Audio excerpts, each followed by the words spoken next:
বলছে মোট কটা হলো রে? 4, 5, 5-এর পর 6, 6-এর পর 7, 7-এর পর 8, 8-এর পর 9টা। তো রান্নাঘরে কটা আছে দেখতো? রান্নাঘরে 4টা।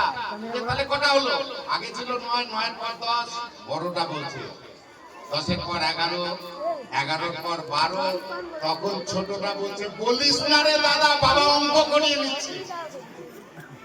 বুঝতে পেরেছেন? কাজে এরা যদি ফাঁকি মারবো মনে করে, আপনার মতো আমার মতো ফাঁকি মারতে পারবে না, আমরা ধরা পড়ে যেতাম, এরা ধরাও করবে না।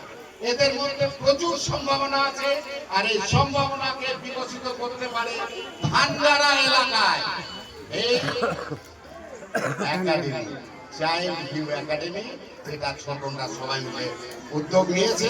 আপনারা যারা ওর থেকে বড়, প্রত্যেককে আশীর্বাদ করুন, দোয়া করুন, ও যেন ওর মিশনটাকে কমপ্লিট করতে পারে। ওর চোখে যে স্বপ্ন আছে, গ্রামের প্রত্যেকটা বাচ্চাকে সুন্দর শিক্ষায় শিক্ষিত করে মানুষের মতো মানুষ করে তুলবে, সেই স্বপ্ন যেন পূরণ হয়। আপনারাও অংশীদার হন। আমাদেরও যদি কিছু করার থাকে, ছোটন আমাকে জানালে আমি নিশ্চয়ই আসবো। সবাই ভালো থাকবেন। ধন্যবাদ। নমস্কার।